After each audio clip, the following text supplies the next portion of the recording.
Bonjour à tous. Alors, une petite Tesla Alsace Info vidéo ce soir avec encore des infos, écoutez, assez intéressantes, notamment une nouvelle version, la 2020.12.5.6, qui est en train d'être installée aux États-Unis et on va voir ça juste après. Apparemment, pour certains utilisateurs, on reviendra dessus, eh bien la détection active des feux arrive en version bêta. Alors, je pense que vous vous souvenez de cette vidéo que j'avais trouvée sur Twitter où on voyait la voiture qui démarrait automatiquement, entre guillemets, à un feu rouge avec bien la ligne rouge qui était présente sur le bitume. Et là, vous arrivez à un feu vert. Donc, ce qu'il faut bien comprendre, c'est que même si vous arrivez à un feu vert, la voiture va s'arrêter. Pour éviter ça, soit il faut utiliser le commodo du régulateur de vitesse vers le bas ou accélérer un peu. Par contre, à un feu rouge, quoi que vous fassiez, la voiture va s'arrêter. Sauf, je pense, si vous freinez et qu'après vous réaccélérez, là, on voit, la voiture s'arrête bien à la ligne rouge. Alors, comment j'ai vu ça? En fait, j'ai eu une alerte de Tesla Fi qui m'a annoncé qu'une nouvelle version était disponible. Alors, où est-ce qu'elle est dispo? Si on regarde en dessous, elle est dispo aux États-Unis, aux États-Unis, tout simplement. Là, vous voyez à peu près une trentaine de voitures qui l'ont déjà installée. Alors, quel type de voiture? Là, c'est intéressant. En fait, il y a de tout, hein. Il y a des modèles 3, il y a des modèles S. Et on a, comme vous voyez sur ce graphique, différents types d'autopilote, hein. Pas que le hardware 3, mais aussi l'autopilote 2.5 ou même le 2, hein, qui ont cette nouvelle mise à jour. Et c'est ce qu'on voit là aussi, avec évidemment des voitures qu'aux États-Unis, des long range, des modèles X P100D, etc. Avec des fois, alors c'est une chose dans Tesla Fi, il faut préciser le type de autopilote que vous avez parce que le Tesla Fi peut pas le détecter automatiquement. En tout cas, on peut se fier aux gens. Je pense que s'ils mettent qu'ils ont des 2.5 ou des 2 ou des 3, c'est la vérité. Et voilà ce que les Américains chanceux ont vu apparaître sur leur écran. L'update 2020.12.5.6. Et comme je l'ai dit avant, et en fait, c'est vraiment un update sur les feux et les panneaux stop, le contrôle de détection active, et ce aux États-Unis.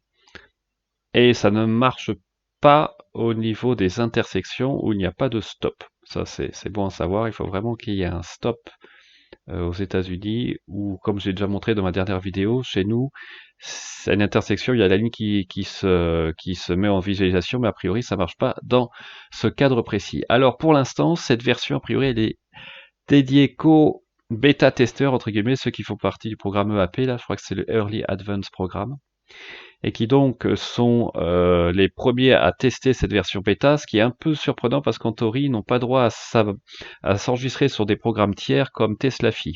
Mais bon, j'ai vérifié, a priori, c'est vraiment eux qui l'ont en premier. Et c'est ce qu'on va revoir dans cette note que certaines personnes ont reçue par mail. Évidemment, ils disent qu'il faut rester responsable de la conduite, etc. Et donc, il part des feux qui soient verts, qui sont jaunes, clignotants ou éteints. D'ailleurs, ça c'est un peu étonnant parce que sur les grandes voies, les autoroutes suisses, des fois il y a des feux éteints sur l'autoroute. Est-ce qu'elle va s'arrêter? Hmm.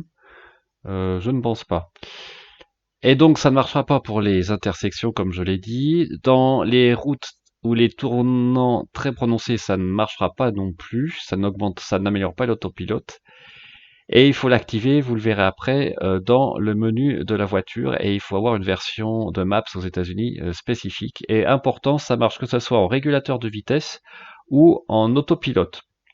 Alors voici comment se présente le nouveau panneau de contrôle des feux et des panneaux stop lorsque vous installez la nouvelle version, les chanceux aux États-Unis.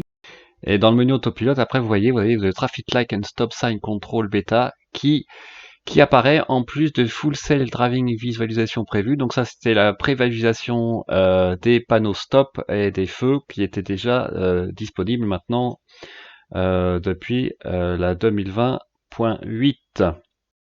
Et enfin, vous avez le dernier message d'avertissement avant d'activer la fonction.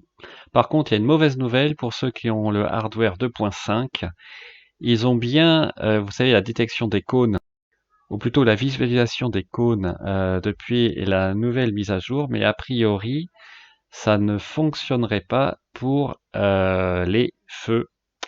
Donc, à confirmer, il faudrait peut-être le hardware 3 pour cette détection active des feux et des panneaux stop.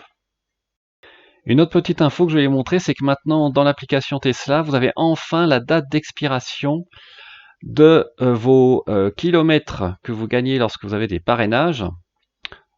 Donc, comme vous le savez, à chaque parrainage, vous gagnez 1500 km de superchargeur gratuit. Et a priori, chaque parrainage vous rajoute 6 mois euh, de délai, jusqu'à 36 mois maximum. Moi, mon dernier parrainage, donc j'en ai, vous voyez là, j'en ai 2 actifs, était au 4 mars 2020. Donc 2 parrainages, je vais jusqu'au 4 mars 2021. Enfin, la dernière nouvelle, c'est que d'ici la fin de l'année, Tesla travaille toujours. Vous savez, on a le Smart Summum, la voiture qui sort tout seul du parking pour vous rejoindre. Mais enfin bon, ça marche très moyennement, comme je l'ai montré dans mes vidéos en Europe. Eh bien, ils travaillent sur l'inverse, mais a priori, ça sera pas non plus valable en Europe, malheureusement. C'est vous laissez votre voiture au milieu du parking du supermarché et elle va trouver une place de parking toute seule. Donc pareil, honnêtement, je suis pas sûr que je laisserai ma voiture et comme ça se garer toute seule et à mon avis, il va falloir encore rester juste à côté. Donc honnêtement, en tout cas en Europe, je trouve ça vraiment plutôt gadget. Voilà, j'espère que cette petite vidéo vous a plu. N'hésitez pas à me laisser des commentaires comme d'habitude, des pouces bleus, utilisez mon lien de parrainage si le cœur vous en dit et on se dit à très bientôt et passez une bonne soirée. Au revoir.